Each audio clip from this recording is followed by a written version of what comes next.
तो मूवी के स्टार्ट में हमें दो आदमी दिखाए जाते हैं जो कि बेसिकली एक टैक्सी में होते हैं। एक टैक्सी को ड्राइव कर रहा होता है जबकि एक आदमी वहाँ बैठा होता है जिसने ब्लैक और रेड सूट पहना होता है। इस आदमी का नाम डेडपुल होता है जो कि इस मूवी का मेन कैरेक्टर है। ये कहीं जा रहा होता है और टैक्सी ड्राइवर से बातें कर रहा होता है। ये कहता है कि मैं अपने दुश्मन को ढूंढ रहा हूँ, 1 साल से ज्यादा का टाइम हो चुका है और मैं चाहता हूँ कि जल्दी उसे ढूंढ लूं और उसे खत्म कर दूं। तो टैक्सी ड्राइवर कहता है कि तुम उसे ढूंढ क्यों रहे हो? तो डेडपुल कहता है इसलिए ताकि मैं उससे बदला ले सकूं। उसने मेरे फेस का बहुत बुरा हाल कर दिया है। उसने मेरी बॉडी पर कई एक्सपेरिमेंट्स किए। डेडपुल उसको अपना मास्क उतार कर दिखाता है और कहता है कि ये लो खुद ही देख लो। इसी के साथ बातें करते करते जब वो बैक सीट पर देखता है तो उसका वेपन्स वाला बैग नहीं होता। वो टैक्सी ड्राइवर से कहने लगता है कि अरे यार, बैग तो मैं वहीं पर भूल गया। अब मुझे सिर्फ 2 तलवारों से काम चलाना होगा। इस वक्त उसके पास सिर्फ 2 स्वर्ड्स यानी तलवारें थी और एक गन थी जिसके अंदर सिर्फ 12 बुलेट्स थी और मुझे इन्हीं से उनको खत्म करना होगा। अब टैक्सी ड्राइवर को उसकी बातें काफी अजीब और फनी लग रही होती हैं और वो चुपचाप सुन रहा होता है। अब डेडपुल वहीं ब्रिज पर उतर जाता है और बच्चों की तरह टांगे हिलाकर कोई ड्राइंग बनाने लगता है। वो ऐसे ड्रॉ कर रहा होता है कि वो अपने दुश्मन को कैसे मारने वाला है कि तभी उसको वहाँ पर अपने दुश्मन की गाड़ियाँ नजर आती हैं। वो फौरन से उतर जाता है और उसके गन में जितनी भी बुलेट्स होती हैं उनसे उनके साथियों को मार डालता है। ये सीन काफी मजेदार है। उनकी गाड़ियाँ रोल होते हुए गिरती हैं। यहाँ हम पर रिवील होता है कि डेडपुल के दुश्मन का नाम फ्रांसिस होता है। वो काफी बड़ा विलेन था, काफी बुरा आदमी था। अब ये खबर मशहूर हो जाती है, हर जगह ये बात फैल जाती है कि डेडपुल और फ्रांसिस में लड़ाई हो रही है। ये न्यूज टीवी पर भी आती है। फिर हम घर में एक जॉइंट आदमी को देखते हैं जो कि स्टील का बना हुआ लग रहा था। उस आदमी को ये न्यूज देख के काफी गुस्सा आता है। वो एक टीनेजर लड़की को बुलाता है जिसके काफी छोटे बाल थे और वो दोनों गुस्से में डेडपुल से मिलने जाते हैं। अब यहाँ हमें पास्ट की स्टोरी दिखाई जाती है जबकि डेडपुल एक नॉर्मल इंसान था। वो अभी डेडपुल नहीं बना था। उसका नाम वेड होता है। वो सीधा एक बार में जाता है जहाँ पर उसका दोस्त भी होता है और वहाँ पर किसी जॉइंट आदमी की किसी दूसरे आदमी के साथ लड़ाई हो रही होती है। तो वेड ये देख कर एंजॉय कर रहा होता है। तभी वेड के पास एक लड़की आती है जिसका नाम वेनेसा होता है। वो वेड से आकर बातें करने लगती है और उसको काफी पसंद करने लगती है। अब आहिस्ता आहिस्ता इन दोनों में दोस्ती हो जाती है। अब इनको एक साथ 1 साल हो चुका था, लेकिन एक दिन वेड बेहोश होकर गिर जाता है। जब होश आने पर वो अपने कुछ टेस्ट करवाता है तो उसे पता चलता है उसके ब्रेन, लिवर और लंग्स में कैंसर है। ये सुन के वो काफी परेशान हो जाता है और वेनेसा भी। अब सीन डेडपुल पर शिफ्ट होता है। लड़ते लड़ते फ्रांसिस वहाँ से भाग चुका था, लेकिन तभी वहाँ पर डेडपुल को आवाज आती है जैसे फ्रांसिस की बाइक उसके पीछे हो। जब डेडपुल पीछे मुड़कर देखता है तो वहाँ पर वाकई फ्रांसिस होता है। डेडपुल अपनी स्वर्ड फ्रांसिस के हाथ पार कर देता है। फ्रांसिस के नाक से काफी खून आ रहा होता है। डेडपुल कहता है कि मैंने आज अपना बदला ले लिया। तुम ही थे ना जिसने मेरी शक्ल का ये हाल किया। इसी के साथ डेडपुल अपना मास्क उतारकर उसे अपना फेस दिखाता है। तो फ्रांसिस कहता है ओह अच्छा, तो तुम वो हो। अभी वो दोनों ये बातें कर ही रही होती हैं कि तभी पीछे से वो स्टील मैन आता है। वो वेड को उठा कर फेंकता है। यहाँ पर फिर से स्टोरी पास्ट के सीन में शिफ्ट होती है। वेनेसा वेड से कह रही होती है कि तुमने परेशान नहीं होना, मैं तुम्हारे साथ कभी नहीं छोड़ूंगी, हम मिलकर इसका इलाज करवाएंगे। तो वेड कहता है कि नहीं वेनेसा, मैं तुम्हें इस तरह से नहीं देख सकता। मुझे कुछ हो गया तो तुम्हारा क्या होगा, मैं इस तरह से नहीं चाहता। और ये कह के वहाँ से एक बार में आ जाता है। वो अपने उसी दोस्त के पास आकर बैठता है तो उसका दोस्त उसे कहता है कि यहाँ एक आदमी काफी देर से तुम्हारा इंतजार कर रहा है, जाओ मिलो उसे जाकर। और डेडपुल जब उसे जाकर मिलता है तो आदमी डेडपुल से कहता है कि मैं जानता हूँ कि तुम्हें एक डिसीज है और तुम उसका इलाज करवाना चाहते हो, इसमें मैं तुम्हारी हेल्प कर सकता हूँ, लेकिन साथ एक और बात, मैं तुम्हें सुपर पावर्स भी दे सकता हूँ। तो डेडपुल कहता है कि नहीं, मुझे एक नॉर्मल इंसान की तरह जिंदगी जीनी है, मैं इसमें इंटरेस्टेड नहीं। और ये कहकर वो वहाँ से आ जाता है। अब यहाँ से सीन दोबारा से प्रेजेंट में आता है और वो स्टील मैन डेडपुल से कह रहा होता है कि तुम्हारे साथ मसला क्या है, तुम अपनी पावर्स का गलत यूज क्यों कर रहे हो। तो डेडपुल स्टील मैन से कहता है कि मुझे मत सिखाओ, जिसने मेरे साथ बुरा किया मैं उससे बदला जरूर लूंगा। तभी वो टीनेजर डेडपुल से कहती है कि पीछे देखो। और जब डेडपुल पीछे देखता है तो फ्रांसिस वहाँ से भाग चुका होता है। डेडपुल को स्टील मैन पे काफी गुस्सा आता है और वो उसे मारने लगता है कि अगर तुम मुझे अपनी बातों में ना लगाते तो वो यहाँ से ना भागता। डेडपुल स्टील मैन को मारने लगता है, लेकिन क्योंकि वो बहुत ज्यादा हार्ड होता है तो स्टील मैन की दोनों रिस्ट यानी बाजू और एक टांग टूट जाती है। तो स्टील मैन उसे कहता है यार तुमने मेरा दिमाग खराब कर दिया है। वो उसे काफी जोर से हिट करता है जिससे डेडपुल दूर जाकर गिरता है और फिर उसकी रिस्ट अपने हाथ के साथ बांधकर उसे कहीं ले जाता है।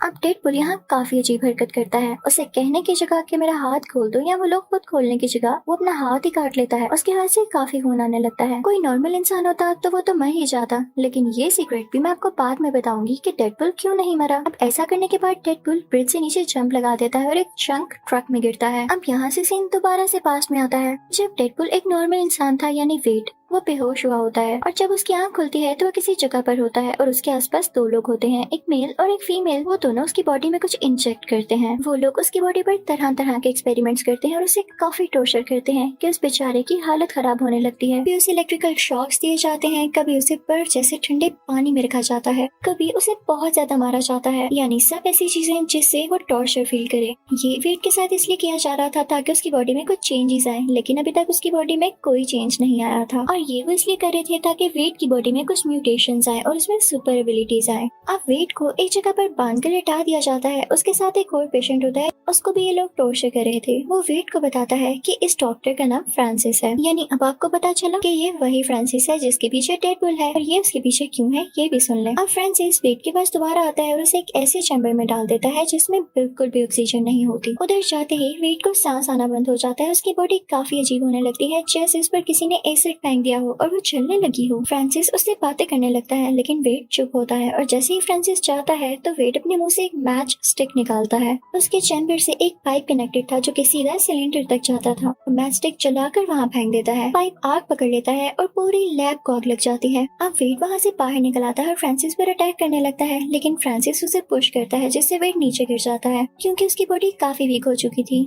दोनों में बहुत लड़ाई होती है, लेकिन वेट उसका सामना नहीं कर पाता। फ्रांसिस एक रोड उठाता है और वेट की आर पार कर देता है। दूसरी तरफ लैब जल रही होती है और उसके कुछ हिस्से जल कर नीचे गिर रहे होते हैं। फ्रांसिस तो वहाँ से भाग जाता है, लेकिन वेट अभी तक वहीं था। अब कई घंटे गुजर जाते हैं। आग तो थम चुकी थी, लेकिन पूरी बिल्डिंग राख में बदल चुकी थी। बेचारा वेट भी उसी राख के नीचे दबा हुआ था और जब वो उस राख से बाहर आता है तो वो काफी हैरान होता है कि मैं अभी तक मरा क्यों नहीं। असल में बात ये थी कि उसकी बॉडी में म्यूटेशंस आ चुकी थी और उसमें अब काफी ज्यादा सुपर एबिलिटीज थी कि वो अपनी बॉडी का कोई भी पार्ट हील कर सकता था। वो इमॉर्टल हो चुका था, लेकिन इसका बुरा असर ये हुआ था कि उस बेचारे की सारी बॉडी जल चुकी थी, जैसे आपने पहले देखी। अब वेट को वेनेसा की फिक्र हो रही होती है कि वो बेचारी मुझे ढूंढ रही होगी, तो वो सीधा वहाँ से वेनेसा के पीछे जाता है। लेकिन रास्ते में सब लोग उसे काफी बुरी तरह से घूर रहे होते हैं, जैसे वो काफी अजीब दिख रहा हो, क्योंकि वेट को तो नहीं पता था कि अब उसकी शक्ल कैसी दिख रही है, क्योंकि वो वहाँ से डायरेक्ट यहाँ वेनेसा के पीछे आ चुका था। इतनी ही देर में वेनेसा बिल्डिंग के अंदर चली जाती है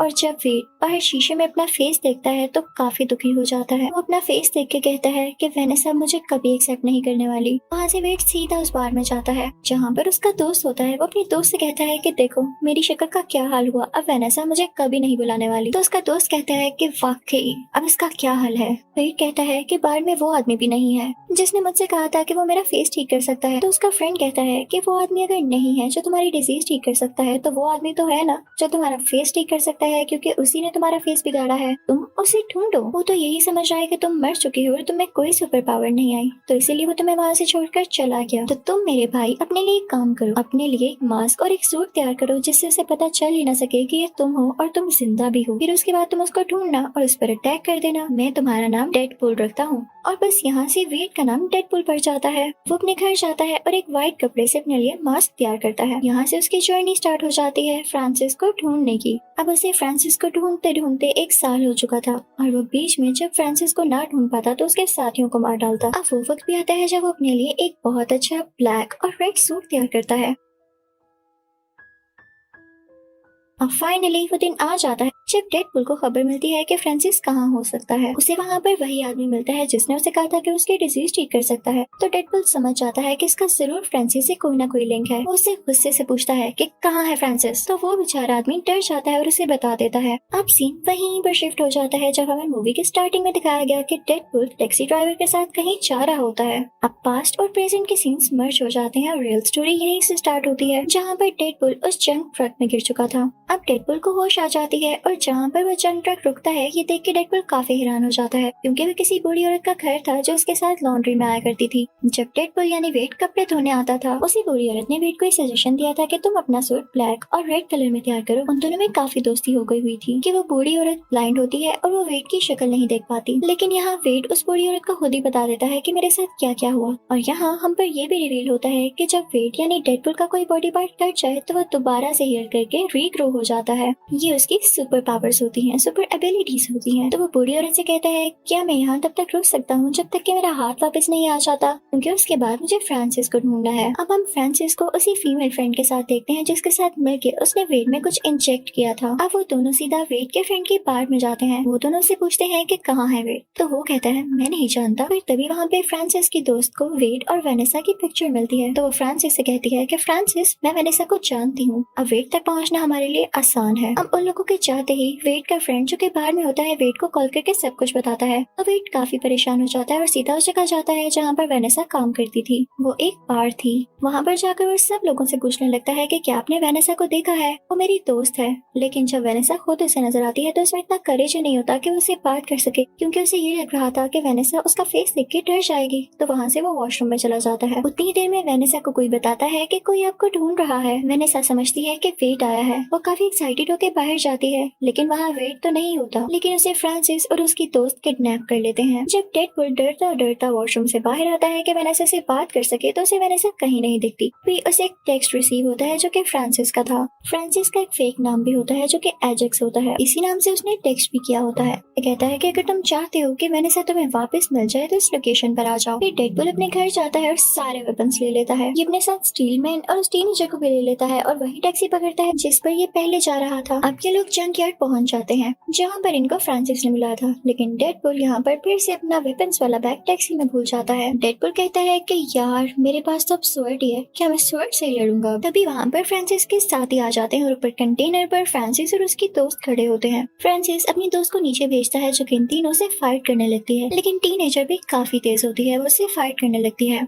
मैन बड़े बड़े टायर्स उठाकर फ्रांसिस के साथ ही ऊपर फेंकने लगता है। तीनों काफी अच्छे से फाइट कर रहे होते हैं, लेकिन जब डेडपूल देखता है कि उसके साथी फ्रांसिस के साथियों को रोके हुए हैं, तो इस बात का फायदा उठाते हुए वो फ्रांसिस तक पहुंच जाता है जो कि कंटेनर के ऊपर होता है। यहाँ पर फ्रांसिस और डेडपूल की काफी लड़ाई होती है। नीचे फ्रांसिस की दोस्त ने स्टीलमैन का गला काफी जोर से दबा कर रखा होता है, लेकिन जब टीनेजर ये देखती है तो अपनी सारी पावर्स यूज करके उस लड़की की तरफ फेंकती है। वहाँ पे काफी बड़ा ब्लास्ट होता है और वहाँ के सारे कंटेनर्स मूव करने लगते हैं। वेनेसा भी एक ग्लास चैम्बर में होती है, वो भी नीचे गिरने लगता है। अब फ्रांसिस तो कंटेनर से नीचे गिर जाता है, लेकिन जब वेनेसा का चैम्बर नीचे गिरने लगता है तो डेडपूल उसे बचा लेता है। इसके बाद वो वेनेसा को उसमें से निकालता है, लेकिन फ्रांसिस वहाँ दोबारा आकर डेडपूल पर अटैक कर देता है। लेकिन डेडपूल हील होकर दोबारा से उसके ऊपर आ जाता है और उसके ऊपर बैठ जाता है। अब किसने कहा था फ्रांसिस को कि वो डेडपूल को सुपर एबिलिटीज दे कि बाद में वो उसी पे भारी पड़ जाए। डेडपूल फ्रांसिस को काफी मारता है। फ्रांसिस के नाक और मुंह से काफी खून आने लगता है। अब डेडपूल फ्रांसिस से कहता है कि मेरा फेस ठीक करो। तो फ्रांसिस हंसने लगता है, हा हा हा, तुम्हें लगता है कि मैं तुम्हारा फेस ठीक करूंगा? तो डेडपूल कहता है कि अच्छा ऐसी बात है।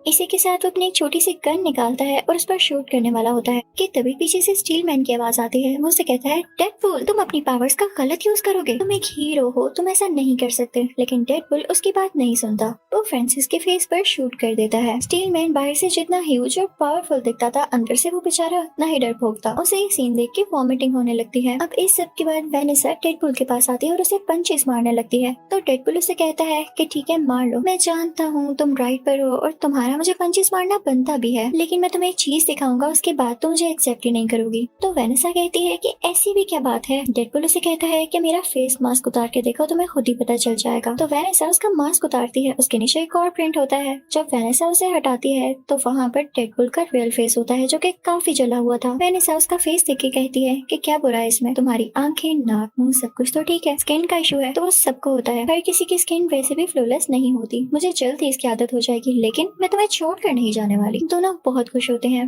दोबारा से सुलह कर लेते हैं। तो यही डेडपूल पार्ट 1 खत्म होता है। Now we are starting part 2। तो पार्ट 2 के स्टार्ट में हम डेडपूल को देखते हैं जो कि काफी सैड अपने अपार्टमेंट में बैठा होता है। वो अपने अपार्टमेंट को आग लगा देता है क्योंकि वो जिंदा नहीं रहना चाहता था और सुसाइड कर रहा था। अब हमें पास्ट का सीन दिखाया जाता है कि डेडपूल सुसाइड क्यों करना चाह रहा था। हमें एक फाइटिंग सीन दिखाया जाता है जिसमें डेडपूल अपने कुछ दुश्मनों से लड़ रहा होता है जो कि काफी बुरे लोग होते हैं, लेकिन उनमें से एक आदमी वहाँ से भाग जाता है। तो डेडपूल कहता है कि को तो मैं बाद में देख लूंगा, पहले मुझे वेनेसा से मिलना है, क्योंकि इन दोनों को एक साथ रहते हुए पूरे 2 साल हो चुके थे और इसने उसको विश करना था। लेकिन जब डेडपुल घर जाता है तो वहाँ पर वही आदमी आ जाता है जो कि वहाँ से भाग गया था। वो यहाँ वेनेसा को मार डालता है। जब डेडपुल ये देखता है तो उसे काफी दुख होता है। वो उस आदमी के पास जाता है और उसे ट्रक के नीचे देकर मार देता है। फिर वो वापस वेनेसा के पास आता है। वो काफी उदास होकर कहता है कि मेरी वजह से ही तुम मरी, मैं तुम्हारी मौत का बदला जरूर लूंगा। नो डाउट वो उस आखिरी आदमी को भी मार चुका था, लेकिन वो उन सब लोगों को खत्म करना चाहता था जो उसके लिए बुरे थे, जो किसी की बिला वजह जान लेते हैं बिना किसी रीजन के। उसे वेनेसा की बहुत याद आया करती थी और वो कई तरह से अपनी जान लेने की कोशिश करता था। कभी वो बिल्डिंग से नीचे जंप लगा देता, कभी उसके अंदर रोड्स घुस जाती, कभी वो खुद को आग लगा देता, लेकिन उसे कुछ न होता क्योंकि वो इमॉर्टल था और इस चीज से वो खुद भी तंग आ चुका था। अब हम प्रेजेंट में आते हैं जब वो अपने अपार्टमेंट को आग लगा के दोबारा से सुसाइड करने की कोशिश करता है। यहाँ पूरे अपार्टमेंट में आग लग जाने की वजह से बहुत बड़ा एक्सप्लोजन होता है और उसे वेनेसा का विजन आता है कि ये तुम गलत कर रहे हो, तुम्हारा काम ये नहीं है। लेकिन इसी के साथ ही डेडपुल की बॉडी के टुकड़े हो जाते हैं। तभी कुछ टाइम बाद वहाँ पर स्टील मैन आता है और उसके बॉडी पार्ट्स देख के उसे एक सैक में डालकर अपने साथ ले जाता है और फिर उसे जोड़ देता है। जब डेडपुल की बॉडी हील हो जाती है तो वो बिल्कुल ठीक हो जाता है और अब वो उदास एक काउच पर लेटा होता है कि तभी उसके पास स्टील मैन आता है और कहता है कि तुम क्या कर रहे हो, तुम तो इतने पावरफुल हो और बनो भी। आज के बाद यही तुम्हारी फैमिली है और तुम हमारे साथ यहीं पर रहोगे। उस घर में 2 लड़कियां और होती हैं, एक वही टीनेजर जिसके छोटे बाल थे और एक पिंक बालों वाली लड़की। अब सीन यहाँ से दूसरी तरफ शिफ्ट होता है जहाँ पर हम एक ह्यूज आदमी को देखते हैं जिसकी एक आंख में लेजर जैसा कुछ था और उसके हाथ में घड़ी थी। जब वो उस घड़ी को मूव करता है तो वो कहीं जगह पर आ जाता है। वहाँ खड़े वो 2 आदमियों से पूछता है कि ये कौन सा साल है,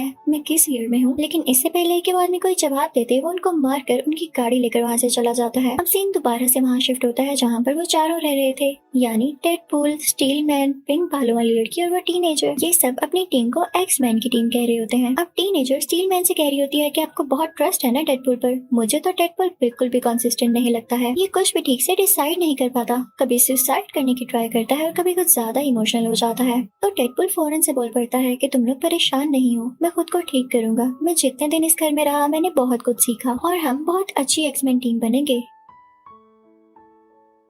ये बात सुनकर सारे काफी खुश हो जाते हैं। स्टील मैन उसे अप्रिशिएट करता है और कहता है मुझे खुशी है मैं तुम्हें यहाँ लेकर आया। अब सीन चेंज होता है एक म्यूटेंट स्कूल की तरफ। वहाँ पर कुछ ऐसे बच्चे थे जिनमें कुछ ज्यादा एबिलिटीज थी जो कि इंसानों में नहीं होती, वो बच्चे म्यूटेंट्स थे। अब उस स्कूल का प्रिंसिपल जो कि क्लासेस वाला आदमी होता है उन सब बच्चों से कह रहा होता है कि ठीक है मैं जानता हूँ तुम लोगों में एबिलिटीज है, लेकिन तुम लोगों ने इसको दुनिया के सामने शो नहीं करना और इन पर कंट्रोल रखना है। अब प्रिंसिपल उनमें से एक हेल्दी बच्चे को सामने स्टेज पर लाता है और सब बच्चों के सामने उसे टॉर्चर करने लगता है। बच्चों से कहता है कि अगर अपनी एबिलिटीज को कंट्रोल ना किया तो आप लोगों के साथ भी यही किया जाएगा, ताकि आप ये सीख लें कि कंट्रोल कैसे किया जाता है। पता नहीं कैसा स्कूल था ये। तभी हम उस घर को देखते हैं जहाँ पर वो चारों यानी एक्समैन टीम रह रही थी। तभी स्टील मैन डेडपुल के पास आता है और उसे कहता है कि एक मसला हो गया है और हमें उस जगह पर जाना है। अब जहाँ मसला हुआ था वो उसी म्यूटेंट स्कूल के बाहर वाला हिस्सा था, जहाँ पर वो हेल्दी बच्चा टॉर्चर किए जाने की वजह से काफी तंग आ चुका था और बाहर आकर 2 पुलिस कार्स को डैमेज कर चुका था। उसकी एबिलिटी थी कि वो हाथों से आग फेंक सकता था। अब जनाब वहाँ पर ये एक्समैन टीम भी पहुंच जाती है और उस बच्चे को आराम से रोकने की कोशिश करती है, लेकिन वो बच्चा डेडपुल पर और उन लोगों पर अटैक कर देता है, जिसके बाद पुलिस इसके गले में एक डिवाइस डाल देती है। इसी टाइम वेट यानी डेडपुल नोट करता है कि उसकी गर्दन पर कोई निशान है, यानी ये बच्चा ऐसे ही अग्रेसिव नहीं हुआ, इसके साथ जरूर कोई जुल्म हुआ है। तो डेडपुल भी स्कूल के बाकी स्टाफ पर अटैक कर देता है, जिसकी वजह से पुलिस उसके गले में भी वो डिवाइस डाल देती है। इनफैक्ट ये ऐसी डिवाइस थी जो किसी की भी सुपर एबिलिटीज को कंट्रोल में कर सकती थी। जिसके गले में भी डिवाइस होती वो अपनी एबिलिटीज को ठीक से यूज ही न कर पाता, और सबसे बड़ी बात ये डिवाइस खुद से उतर भी नहीं सकती थी। यहाँ पे उस हेल्दी बच्चे को और डेडपुल को एक साथ उधर म्यूटेंट सेल में लेकर जाया जाता है, जहाँ पर और भी लोगों को पकड़ कर लेकर आया गया था और उन्हें सूट भी पहनाया जाता है जैसे क्रिमिनल्स का हो। अचानक से वेट यानी डेडपुल को दर्द होने लगती है, क्योंकि जब तक उसकी एबिलिटीज उसके पास थी उसे अपनी कैंसर की डिजीज फील ही ना हुई, लेकिन क्योंकि अब उसके गले में डिवाइस थी और उसकी एबिलिटीज उसके पास नहीं थी तो उसे काफी दर्द हो रहा था, क्योंकि उसका कैंसर वापस आ रहा था। तो वो हेल्दी बच्चा बोलता है कि हमारी गलती है कि हम अपने लिए स्टेप नहीं लेते। अच्छा खासा मैंने स्टेप लिया, लेकिन पुलिस ने आके वहाँ सब कुछ खराब कर दिया। वो लोग जानते ही नहीं कि स्कूल का प्रिंसिपल कितना बुरा आदमी है। उसने मुझे इतना मारा, इतना टॉर्चर किया, और जैसे ही मैं इस सेल से निकलूंगा मैं उसे मार डालूंगा। और इसके बाद वो दोनों खाना खाने लगते हैं। तभी वहाँ पर वो अजीब आदमी आ जाता है जो कि लोगों से ईयर का पूछ रहा था और उसकी आंख में कुछ चमक रहा था। वो उस हेल्थी बच्चे की तरफ पॉइंट आउट करता है कि मुझे ये बच्चा चाहिए। वेट यानी डेडपुल कहता है कि मैं तुम्हें इस बच्चे को हाथ भी नहीं लगाने दूंगा और इसी के साथ उन दोनों में लड़ाई शुरू हो जाती है। लड़ते लड़ते डेडपुल ग्रिल से नीचे गिर जाता है और शुक्र है कि उसके गले से वो डिवाइस हट जाती है और उसमें उसकी एबिलिटीज दोबारा आने लगती है। उन दोनों में दोबारा से फाइट होने लगती है। वेड उस आदमी से पूछता है कि तुम्हें मसला क्या है, तुम्हें वो बच्चा क्यों चाहिए। तो वो आदमी अपना नाम केबल बताता है और कहता है कि पहले तुम बताओ, तुम उस बच्चे को जानते भी नहीं और फिर भी उसे बचा रहे हो। तो वेड कहता है क्योंकि उस बच्चे को ये लगता है कि मैं उसे बचाऊंगा और मुझे उसकी होप नहीं तोड़नी। तभी वेड को दिखता है कि केबल की पॉकेट में एक बॉम्ब है, तो वो उस बॉम्ब को उस बिल्डिंग में एक्सप्लोड कर देता है और वेड और केबल दोनों ही बाहर आकर गिरते हैं। वेड बाहर बेहोश हो चुका था। तभी उसे ख्वाब में वेनिस आती है जो उसे करेज देती है और कहती है कि यही चीजें तुम्हें पावरफुल बनाती हैं। और तब वेड को होश आ जाता है। वहाँ से वेड सीधा उसी बार में जाता है और अपने दोस्त से कहता है कि मैं एक बच्चे को बचाना चाहता हूँ। तो उसका बार वाला दोस्त कहता है कि ठीक है, हम एक टीम बनाकर उसको बचा सकते हैं। वहाँ पर वही टैक्सी ड्राइवर भी होता है। अब हम दोबारा से उसी हेल्थी बच्चे को देखते हैं जो कि अभी तक म्यूटेंट सेल में ही होता है और वहाँ पर उसकी दोस्ती एक काफी खतरनाक और काफी बड़े म्यूटेंट से हो जाती है। दूसरी तरफ वेड उस बच्चे को बचाने के लिए 6 लोगों की टीम बनाता है जिसमें 5 लड़की और 1 लड़की होती है। उन सबकी अलग अलग एबिलिटीज होती है। लड़की की ये होती है कि वो किसी को भी अपनी बातों में फंसा सकती थी। एक आदमी ऐसा था जो कि इलेक्ट्रिसिटी को कंट्रोल कर सकता था। एक आदमी ऐसा था जिसके मुंह से एसिड निकलता था। एक ऐसा था जो कि गायब हो जाता था यानी इनविजिबल। एक ऐसा था जो कि इस दुनिया से नहीं था और उसमें एबिलिटीज भी इस दुनिया की नहीं थी। और एक मूंछों वाला आदमी जिसके पास कोई एबिलिटी नहीं थी तो उसे सिर्फ फॉर्मेलिटी के लिए रख लिया गया था। दूसरी तरफ हम केबल को देखते हैं। वो वेड के बाहर वाले दोस्त को किडनैप कर लेता है और उससे पूछता है कि मुझे बताओ कि वो म्यूटेंट बच्चा कहाँ पर है। साथ ही साथ वेड चाहता क्या है। तो वेड का वो बाहर वाला दोस्त काफी डर जाता है और उसे सब कुछ बता देता है और ये भी कि वेड के क्या प्लान्स हैं। अब वेड को खबर होती है कि उस म्यूटेंट बच्चे को किसी दूसरे सेल में शिफ्ट कर रहे हैं, तो इसके पास अच्छा मौका था उस बच्चे को बचाने के लिए। तो अपनी सारी टीम को पैराशूट्स पर लेकर उड़ता है और उन पुलिस कार्स का पीछा करने लगता है जिसके अंदर वो म्यूटेंट बच्चा था। उस टीम में से सिर्फ एक ही लड़की होती है, वही कर्ली बालों वाली लड़की जो कि पुलिस की कार में बैठ जाती है। अब बाकी लोग भी उस कार के अंदर जाना चाहते थे लेकिन उनसे पहले ही केबल अंदर चला जाता है और उस कर्ली बालों वाली लड़की से लड़ाई करने लगता है। लेकिन तभी वहाँ पर डेडपुल भी आता है जो कि अपनी साथी को बचा लेता है। इतनी देर में उस म्यूटेंट बच्चे ने अपना ग्लास चैम्बर खोल लिया होता है और साथ ही साथ वो उस म्यूटेंट को भी बचा लेता है जो कि काफी जायंट था और उससे दोस्ती कर ली थी उसने। वो म्यूटेंट बच्चा जैसे ही डेडपुल को देखता है तो कहता है कि जब मुझे बचाने का टाइम आया तो तुम वहाँ से भाग गए और आप आ गए हो। अब ये मेरा अच्छा दोस्त बन चुका है। उस जायंट म्यूटेंट की तरफ इशारा करता है और इसके बाद वो जायंट म्यूटेंट डेडपुल की बॉडी के 2 हिस्से कर देता है और फिर वो बच्चा उस जायंट म्यूटेंट को अपने साथ लेके चला जाता है। इसके बाद कर्ली बालों वाली लड़की आती है और वेड यानी डेडपुल के दोनों हिस्सों को अपने साथ लेकर चली जाती है। अब वेड को घर ले जाया जाता है। यहाँ पर वो बूढ़ी औरत भी होती है और यहाँ पर वेट काफी फनी लग रहा होता है क्योंकि उसकी टांगे रीग्रो कर रही होती हैं जैसे किसी बेबी की हो। वो वेट कर रहा होता है कि कब उसकी टांगे ठीक हो और कब उस बच्चे को बचाने जाए। तभी वहाँ पर केबल आ जाता है और उससे आराम से बात करता है। कहता है कि मैं तुम्हें अपने सारे कंसर्न्स बताता हूँ, मैं क्यों नहीं उस बच्चे को बचाना चाहता और तुम्हारी सोच भी गलत है जो तुम सोच रहे हो कि अभी भी तुम उस बच्चे को बचाना चाहोगे। अगर मैं तुम्हें बताऊँ कि मैं इस बच्चे को क्यों नहीं बचाना चाहता तो सुनो, मैं फ्यूचर से आया हूँ। मेरी एक छोटी सी बेटी है और एक बहुत अच्छी वाइफ है। अब ये बच्चा बड़ा होकर मर्डरर बनेगा और मेरी फैमिली को मार डालेगा। अभी भी वो स्कूल के प्रिंसिपल को मारने जा रहा है और क्या तुम्हें नहीं लगता कि इसके बाद उसे मर्डर्स करने की आदत हो जाएगी। मैं सब जानता हूँ कि उसने क्या करना है बड़े होकर, लेकिन अब मसला है मैं तुम्हारी हेल्प के लिए क्यों आया हूँ। क्योंकि पहले वो अकेला था और मैं अकेला ही उसे पकड़ सकता था, लेकिन अब उसके साथ वो जायंट म्यूटेंट है और मुझे तुम्हारी जरूरत है क्योंकि तुम ही उसे हरा सकते हो। मैं मानता हूँ कि तुम काफी स्ट्रॉन्ग हो। तो डेडपुल कहता है कि ठीक है, मैं तुम्हारे साथ आऊंगा, लेकिन मुझे प्रॉमिस करो कि तुम जाते ही उसे मारोगे नहीं बल्कि प्यार से समझाओगे। हो सकता है कि वो हमारी बात समझ ले। अब उन दोनों में डील हो जाती है और वो लोग वहाँ से जाने लगते हैं। अब वो लोग वहाँ से जाने लगते हैं तो रास्ते में वेड एक्समैन हाउस पे रुकता है जहाँ पे वो स्टील मैन होता है। वो उसे बुलाता है तो वो कहता है भाई तुम्हारे मसले खत्म नहीं होते, मैं नहीं आऊंगा। डेडपुल और केबल के साथ वो कर्ली बालों वाली लड़की भी होती है, लेकिन जब तक वो पहुँचते हैं तो इतनी देर में वो बच्चा और जायंट म्यूटेंट उस स्कूल के अंदर जा चुके होते हैं। वो बच्चा अंदर जाकर प्रिंसिपल को मारने ही वाला होता है कि तभी वो जायंट म्यूटेंट बाहर आकर उन लोगों से मुकाबला करने लगता है। लेकिन वेड, केबल और वो कर्ली बालों वाली लड़की मिलकर भी उस जायंट म्यूटेंट का कुछ नहीं बिगाड़ पा रहे थे। अभी वहाँ पर स्टील मैन आ जाता है, यानी था वो भी दिल का अच्छा करना चाहता था वो मदद, लेकिन उसमें सेल्फ रिस्पेक्ट थोड़ी ज्यादा थी जो कि अच्छी बात भी है। वो आकर उस जायंट म्यूटेंट से लड़ने लगता है और कर्ली बालों वाली बच्ची स्कूल के अंदर चल जाती है ताकि उस बच्चे को रोक सके। वो अंदर जाकर पहले तो सारे बच्चों को वहाँ से बाहर निकालती है। अब केबल और डेडपुल उस बच्चे के पास आते हैं। बाहर स्टील मैन के पास वो टीनेजर भी आ जाती है और वो दोनों मिलकर उस जायंट म्यूटेंट को मार डालते हैं। अब वो बच्चा प्रिंसिपल को अंदर मारने ही वाला था। तो ये देखते हुए केबल उस बच्चे को मारने लगता है, लेकिन डेडपुल उसे रोकता है कि तुमने कहा था कि हम इसे समझने का एक मौका जरूर देंगे, इसे एक चांस देंगे। अब डेडपुल उस हेल्दी बच्चे को समझाने लगता है कि देखो, अगर तुम प्रिंसिपल को इसलिए मार रहे हो कि वो तुम लोगों को टॉर्चर करता है, तो तुम भी उसे मारने के बाद एक मर्डरर बन जाओगे और कोई तुम्हें अच्छा नहीं समझेगा, तो उसमें और तुम में फर्क क्या रह जाएगा। इसी के साथ वो उस बच्चे की तरफ बढ़ता है और उसे कहता है कि मैं तुम्हें हमेशा से बचाना चाहता था, इसीलिए तो यहाँ पर आया हूँ। लेकिन उस बच्चे को डेडपुल की बातों पर यकीन नहीं आता। अपने हाथों से आग निकालता है और उसे जोर से पुश करता है, जिससे वो दूर जाकर गिरता है। अब डेडपुल जब गिरता है तो उसे काफी दुख होता है। वो अपने गले में वही डिवाइस पहन लेता है।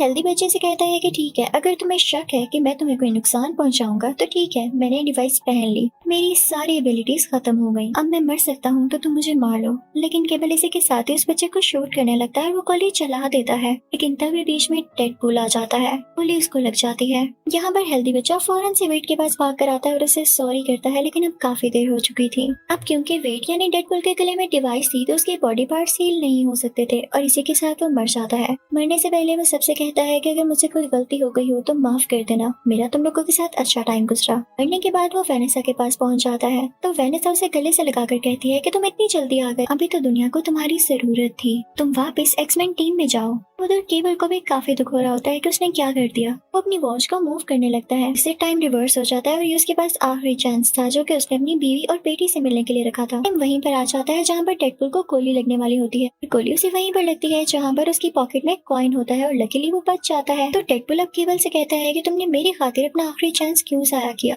तो केबल कहता है जैसे तुमने मेरी हेल्प की वैसे ही मैंने तुम्हारी हेल्प की, तुमने इस बच्चे को मर्डर करने से रोक लिया, इसका मतलब बड़ा होकर ये मेरी बेटी और मेरी बीवी का भी मर्डर नहीं करेगा, तो मेरी फैमिली सेफ है। मैं यहाँ कुछ देर इंतजार करूंगा और अपनी फैमिली के पास वापस चला जाऊंगा। वो सारे लोग वहाँ से जाने लगते हैं। तभी पीछे से स्कूल का प्रिंसिपल आता है और उन्हें बुरा भला कहने लगता है। वो उनको ब्लैकमेल करता है कि मैं तुम्हें मार दूंगा। तभी टैक्सी ड्राइवर वहाँ पे आता है और कहता है कि तुम मारोगे हमें। इसी के साथ वो अपनी टैक्सी उसके ऊपर चला देता है, कहता है कि ये लो, मैंने तुम्हें मार दिया। अब मूवी की लास्ट सीन में हम देखते हैं कि केबल की वॉच को टीनेजर और वो पिंक बालों वाली लड़की ठीक कर देते हैं और फिर बाद में उसको वेट भी यूज करता है वेनेसा से मिलने के लिए। इसी के साथ ये मूवी यही एंड हो जाती है। Thank you for watching.